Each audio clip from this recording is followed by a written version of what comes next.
Thanks, Ethan. My name is Gary. If I haven't had a chance to meet you, welcome. It's good to have you here. And we have a treat for you today.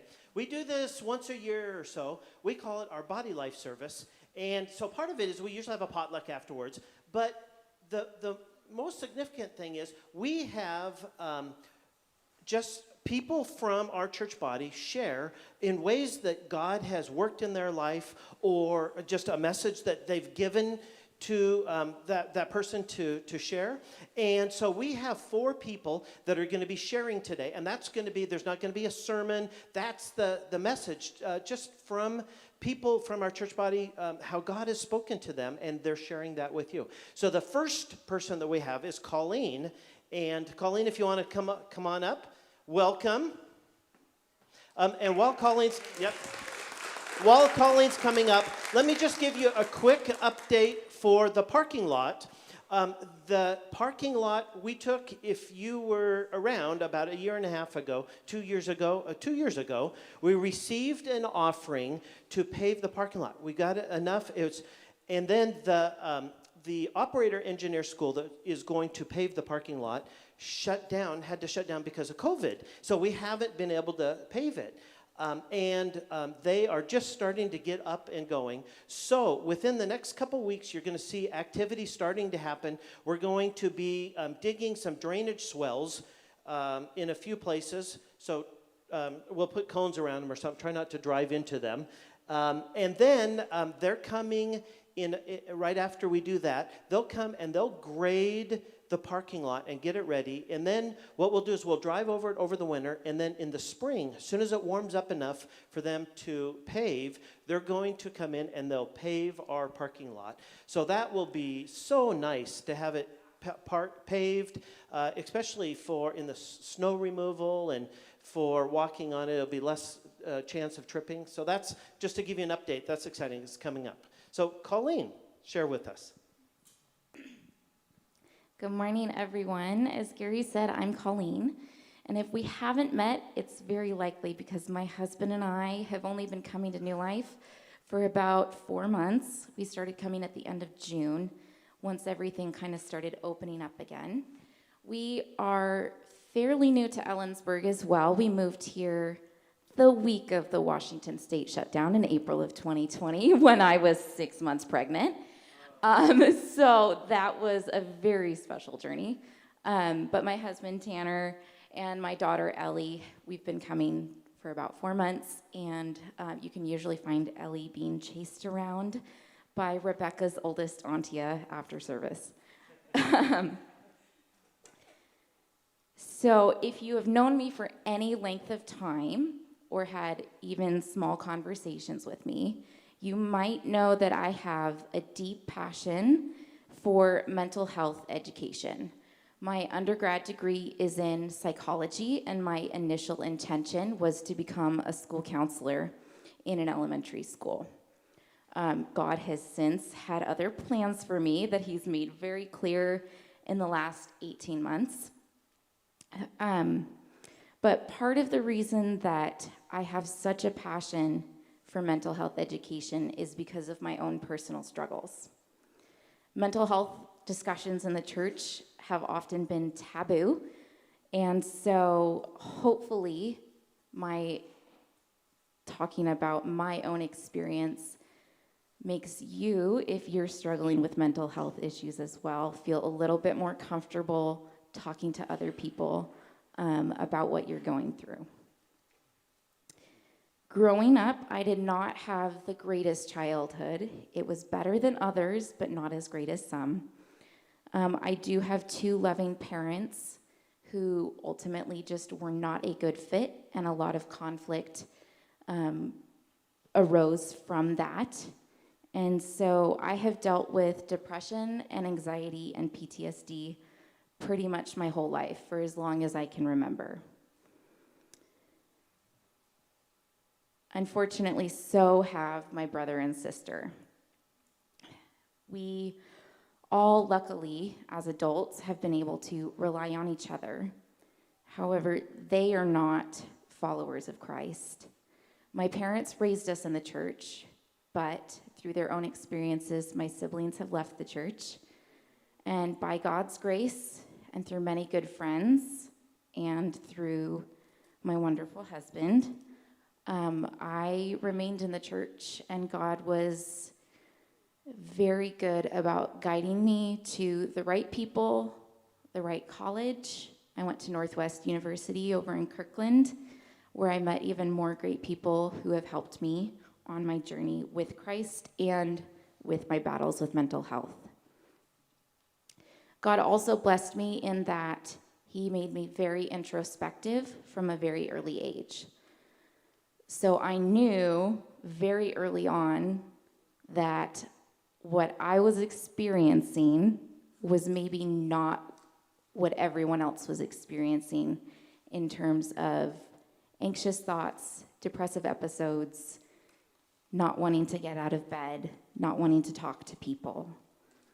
And in some instances, just being so overwhelmed with sadness that all I could do was cry or not even talk.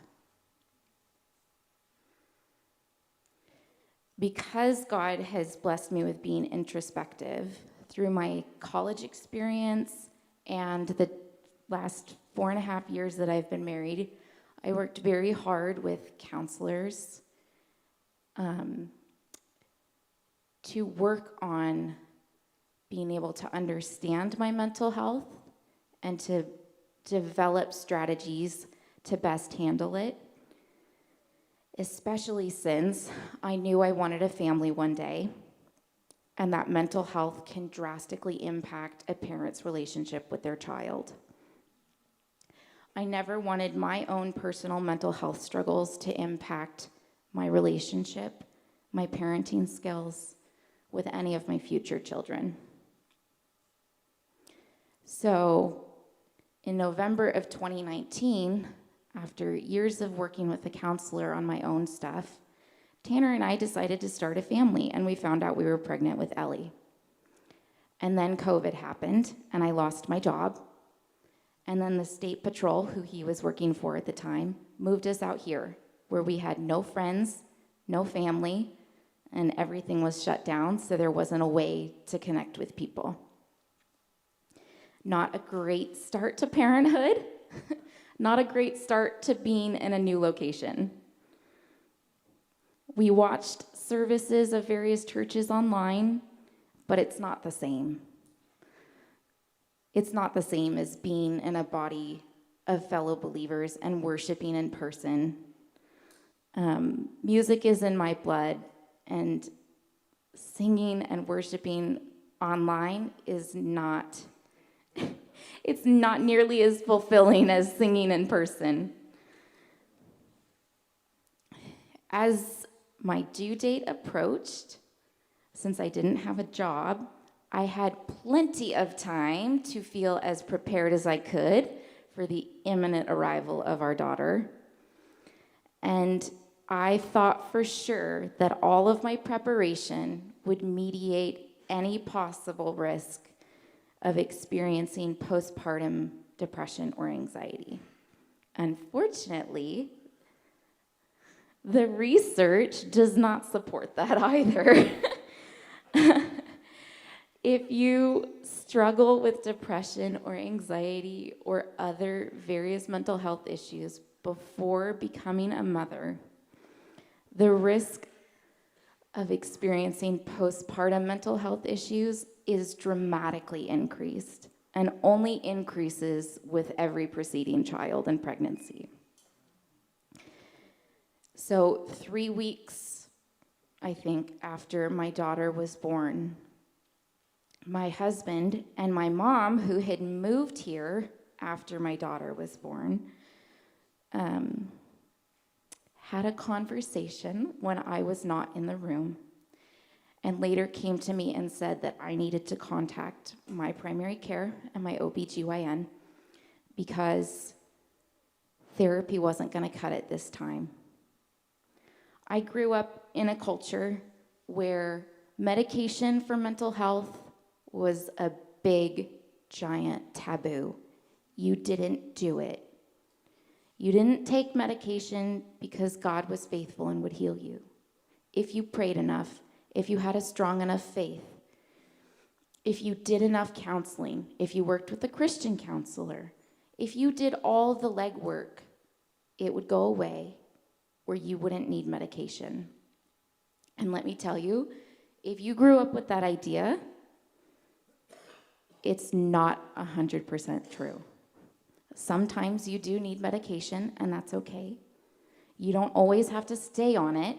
Sometimes you do have to stay on it. But for me, after my daughter was born, I couldn't function. I would sit upstairs in our bed and cry and cry and cry. I couldn't hold my daughter, except when I was nursing her. And we had troubles with that too.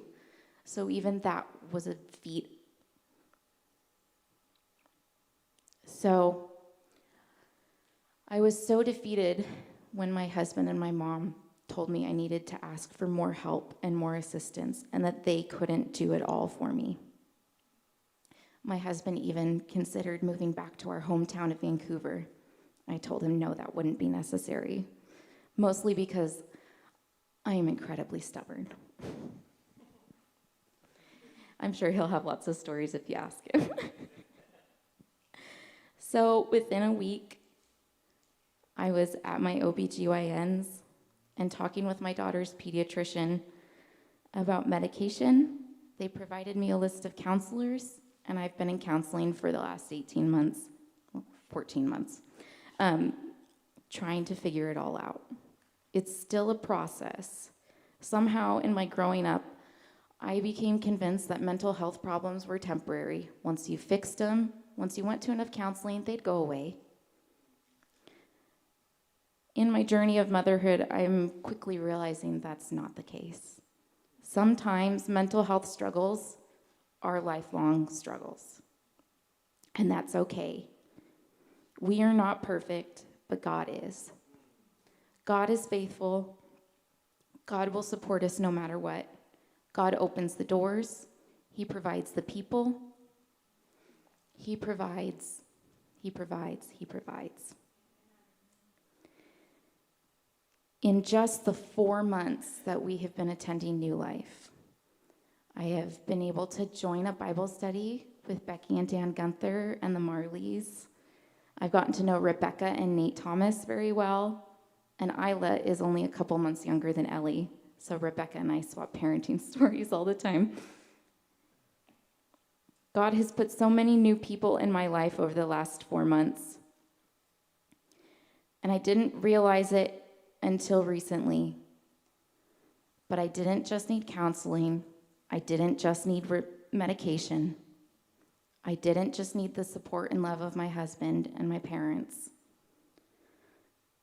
I needed the community of God around me.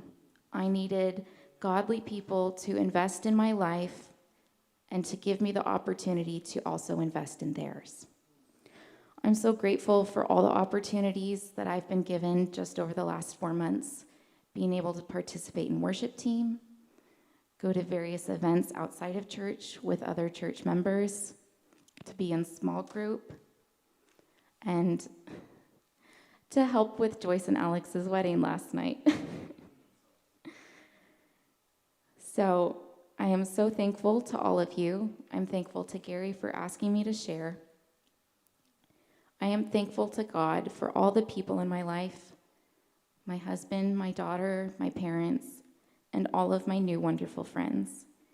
God has given me a new direction for my career. I'm currently a grad student at CWU in the Family and Child Life program, and my deep desire now is to provide better maternal mental health education within our community. I have fallen in love with Ellensburg, and there is a need. There is a deep, deep need for postpartum support and postpartum mental health education. So all of my struggles at this point have not been for nothing. One verse that has kept me going consistently throughout my life, and I'll close with this, is Isaiah 41:10. In the New Living Translation, it says, Don't be afraid, for I am with you. Don't be discouraged, for I am your God. I will strengthen you and help you. I will hold you up with my victorious right hand. I have held to that because it absolutely is true. God has proven it over and over, and I'm so grateful.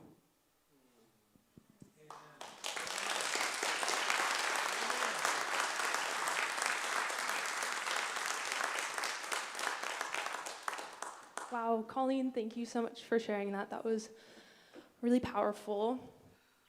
Hi, guys. My name is Katie Potter. I'm a junior here at Central, and I'm studying secondary English education. I've been here at New Life for a little over a year now, and very glad to be speaking in front of you today. So when Gary first asked me to speak for the Body Life service, I was really excited. And then I realized I would have to get up here and actually say something, and I was a little less excited. But I'm here now, so let's get into it. So to start off, I just wanted to share that I've been struggling a lot lately with being in the Word and spending time with the Lord.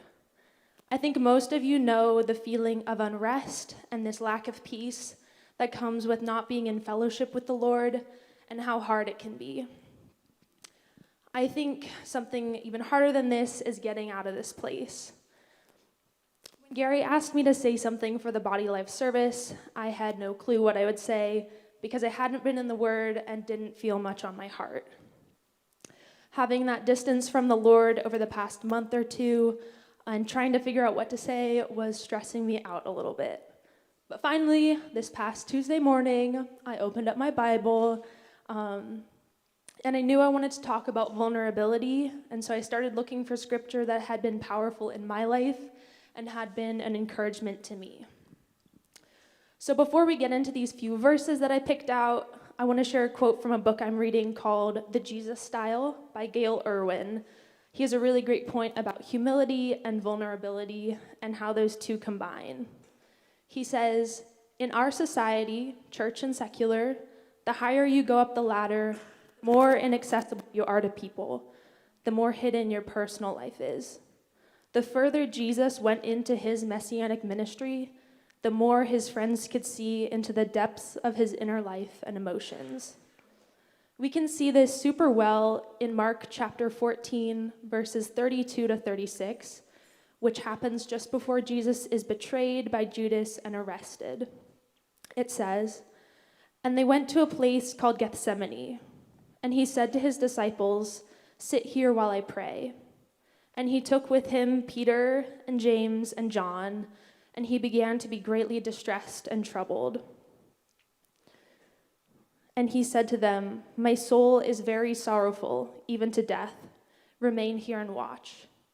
And going a little further, he fell on the ground and prayed that if it were possible, the hour might pass from him. And he said, 'Abba, Father, all things are possible for you. Remove this cup from me, yet not what I will, but what you will.'" We can see in this moment where his heart is just breaking and his soul is very sorrowful. In the same time, the Gospel of Luke says that it looked like Jesus was sweating blood. He was so distressed. But Jesus didn't try to hide this from his disciples, and he didn't go off completely alone by himself. Instead, he invited with him Peter, James, and John. Although these disciples fell asleep during this, Jesus was fully prepared to share his heart with them. Another example of Jesus being especially vulnerable is John chapter 11, verses 33 to 36. This is just before Jesus raises Lazarus from the dead. Lazarus was a close friend of Jesus and loved him and his two sisters. These verses say, "When Jesus saw her weeping, and the Jews who had come with her also weeping, he was deeply moved in his spirit and greatly troubled. And he said, 'Where have you laid him?' They said to him, 'Lord, come and see.' Jesus wept. So the Jews said, 'See how he loved him.'" So in this, again, Jesus is showing a level of vulnerability that we rarely see in the church. Jesus is deeply grieved, and he doesn't try to hide it. So how can we strive to be more like Jesus in this way? We see a similar level of vulnerability in many of Paul's letters in the New Testament. He spends about half a chapter in 2 Corinthians talking about his sufferings as an apostle, which is the title of the second chapter of chapter 11 in my Bible. Paul had no issue sharing all of his struggles in this letter to Corinth, and with this honesty he says, "But he, the Lord, said to me, 'My grace is sufficient for you, for my power is made perfect in weakness.' Therefore, I will boast all the more gladly of my weaknesses, so that the power of Christ may rest upon me. For the sake of Christ, then, I am content with weaknesses, insults, hardships, persecutions, and calamities. For when I am weak, then I am strong." All the suffering that Paul went through, he let others know about it. By doing this, he showed what the Lord has brought him through and could be an encouragement to others. So I was talking to Emma and Riker individually about what I was going to say today, and we were talking about vulnerability. Both of them brought up this song called All Together by Mike Donahue and how they really love this song and the message behind it. I was reading through the lyrics, and I thought I'd share one of the verses that stuck with me. It says, "I want a church that looks like 12 steps, where all are honest and accepted. But it's going to take myself to cultivate the kind of life that others haven't seen yet." This was an important reminder to me that I have to be the one to take action. I have to be willing to be vulnerable with my friends, with my small group, and others around me. If I want to see a culture of vulnerability in the church, I need to be willing to take a step towards this. I want to encourage us all today to take a step towards vulnerability, whether that's chatting with someone new at the potluck today, going past surface level with someone at Bible study this week, or going to someone and asking for help. There are so many ways we can work on not being afraid of vulnerability and instead seeing it as an important part of being in community with others, the way Jesus did. Thanks for letting me share today.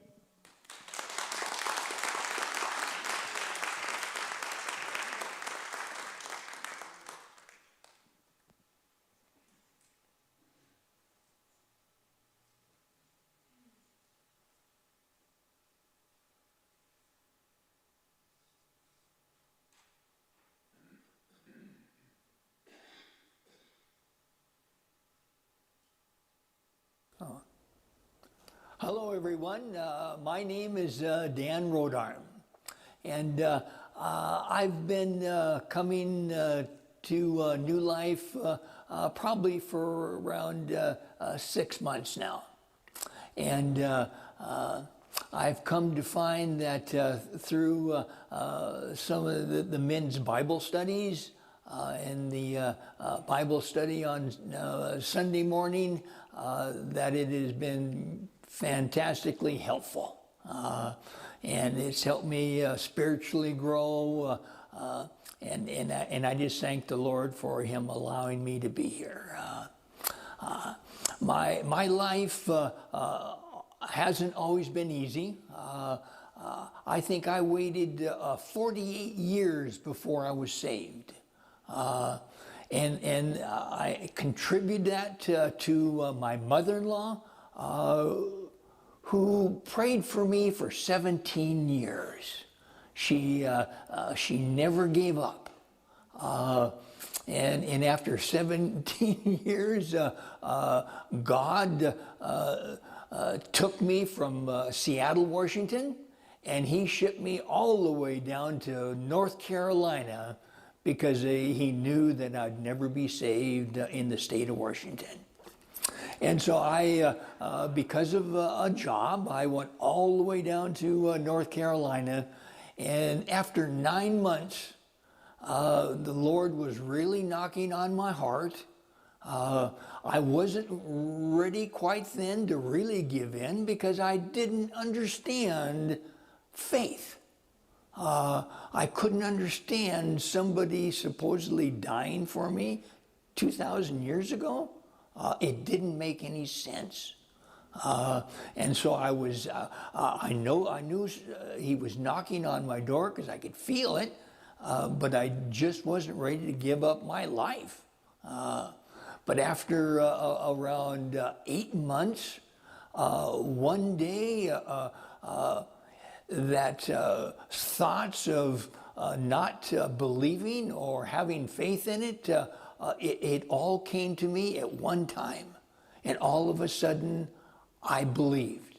I didn't understand all of it, but I come to find out that the Holy Spirit helped me to understand that Jesus did go to the cross on my behalf and died for me. And after I really understood that, all I could do was cry because of all the love that he had for me. Well, I was finally saved, and the Lord, he kind of helped shut down the division that I was working in North Carolina. And I looked for 6 months for a job, and for some reason couldn't find one. So therefore, I had the option to the company that laid me off, said they would give me 6 months. And in that time, if I decided to go back to the Northwest, I could do so. So 6 months came around, no job, so back to the Northwest I came. And I've pretty much stayed there all my life. 8 years ago, my wife and I went RVing for 8.5 years on the road, seeing all of the United States. And I thoroughly enjoyed it until last year. My wife passed away when we were working in Texas. So my kids came down and picked me up and brought me back to the Northwest again. And so here I am, but it's been a little over a year since my wife has passed, and I feel this urge to get back on the road again.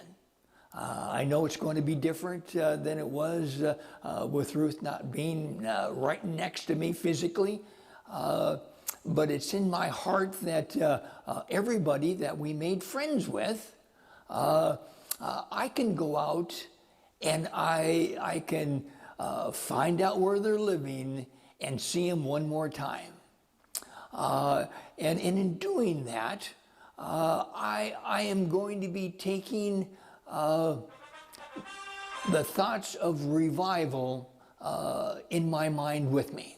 And everybody that I meet, I'm going to pray to the Lord that it's not a coincidence, because He allows everything to happen. And I'm going to pray that He can help me in ways that I can't even imagine, that I can honor His name as I continue to go down the road and re-meet the friends all over the United States that Ruth and I made. And so I'm looking forward to this. I pray that the Lord will allow me to do this again. And I just thank the Lord for all that He's done for me. Thank you.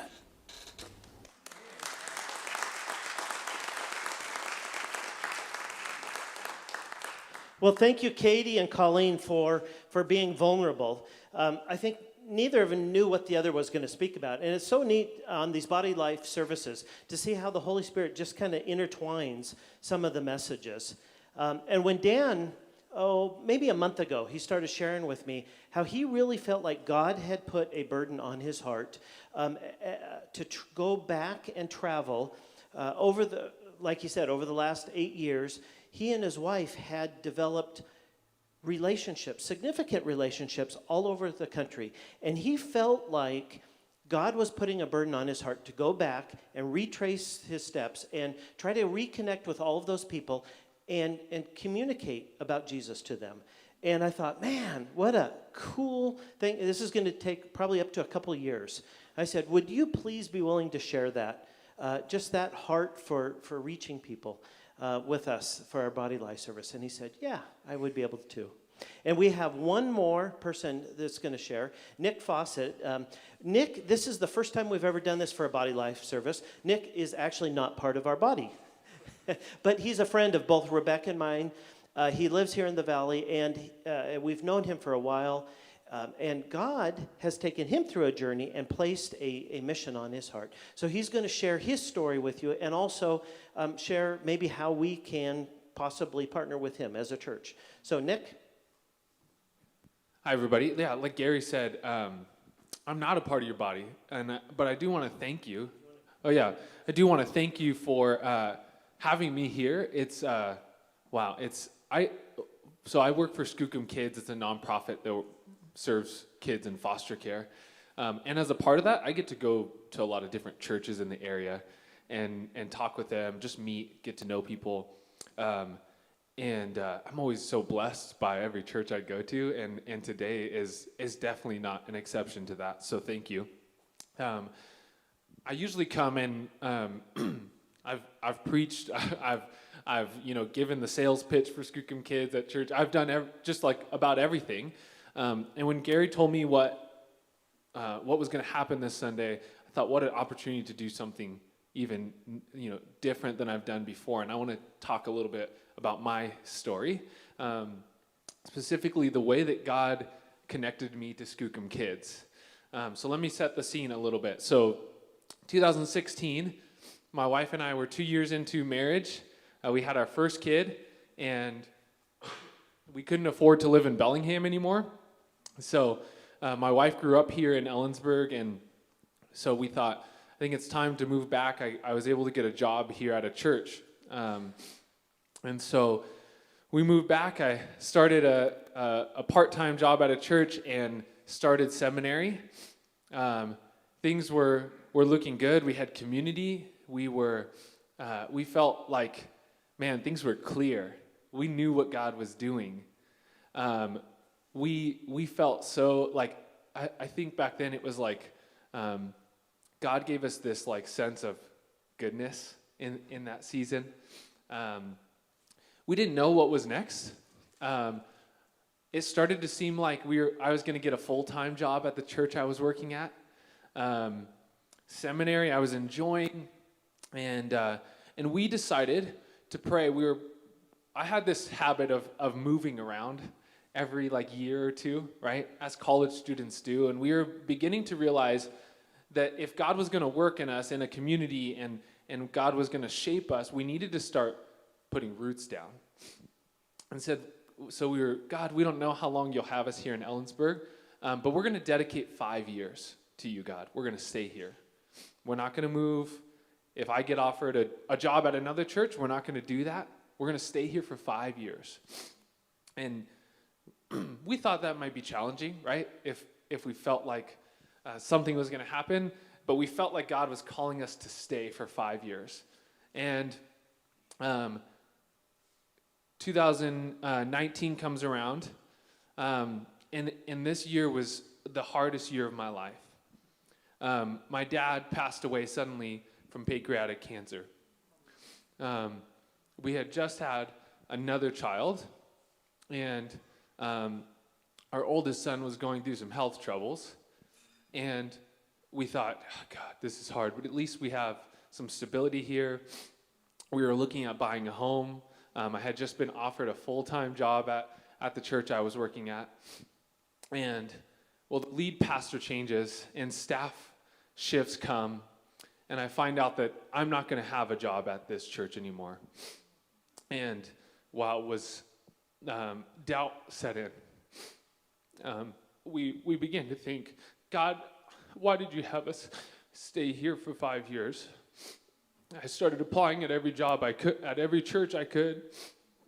Maybe we were going to move to over by Yellowstone, maybe back to the west side where I'm from.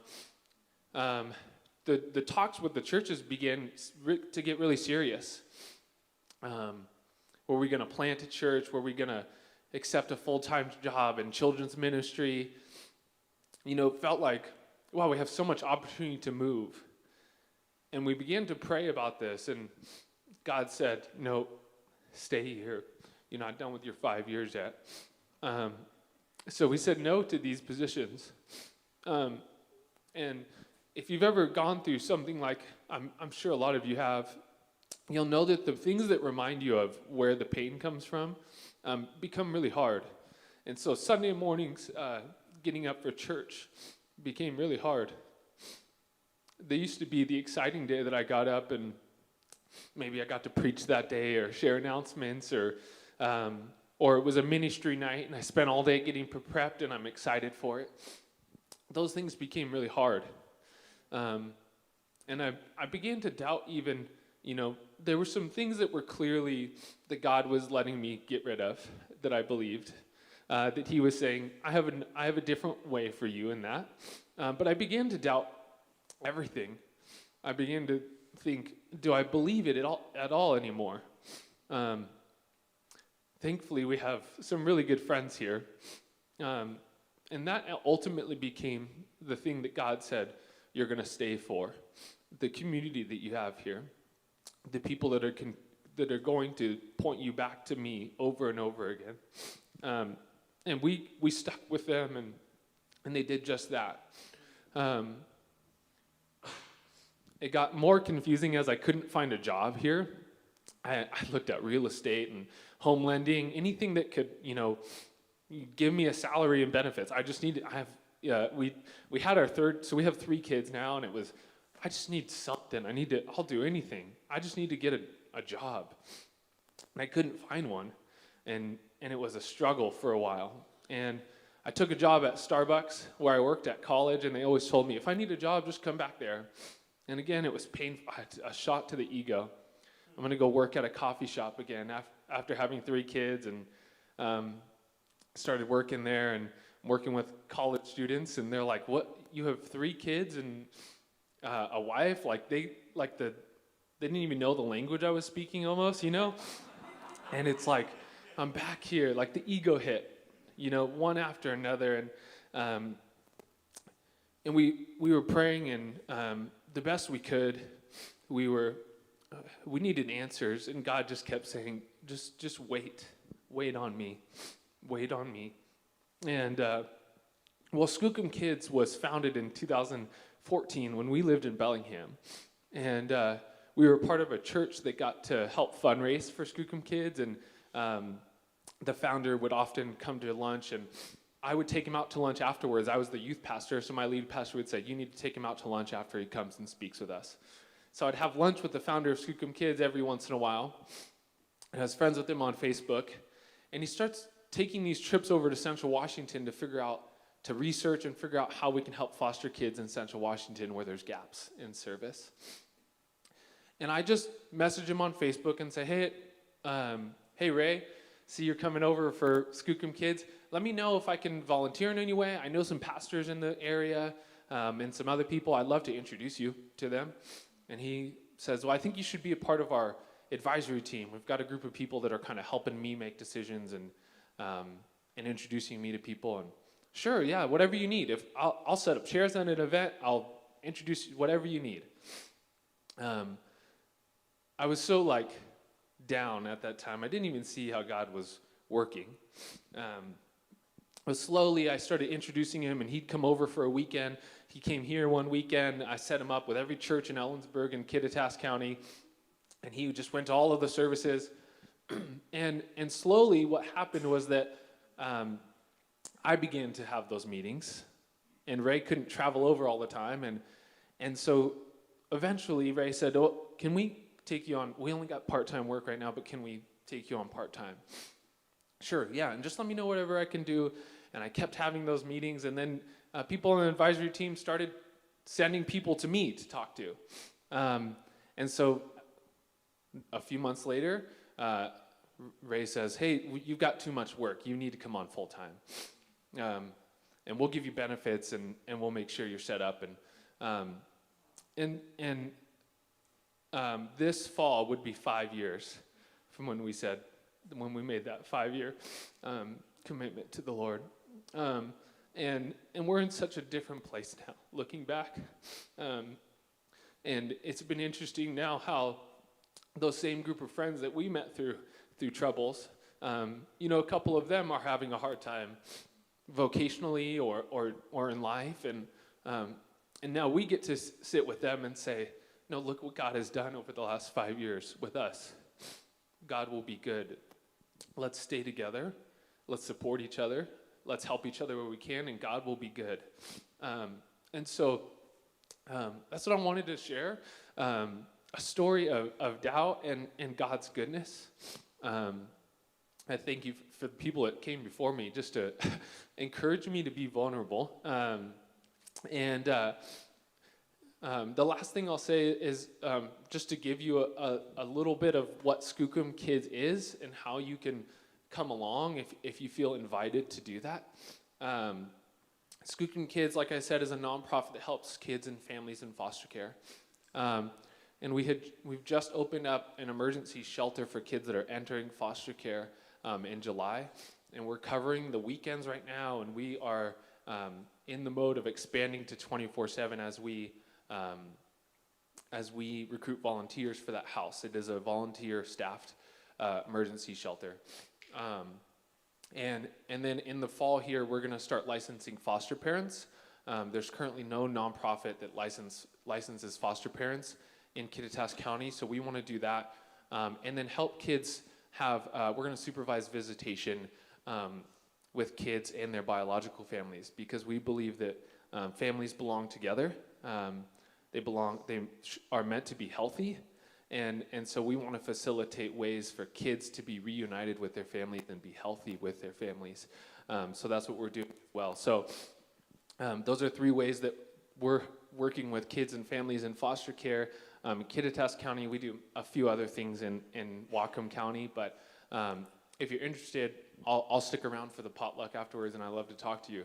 But I think the bigger encouragement today, as I knew what was going on, was that God was calling me to share my story, and I hope that it encourages you to know that doubt is okay, that community is going to be the thing that sticks with you in doubt and gets you through it, that God is with you in that, and that God is good all the time. And that's something that we lose track of sometimes, but God is faithful to remind us of that. So thank you.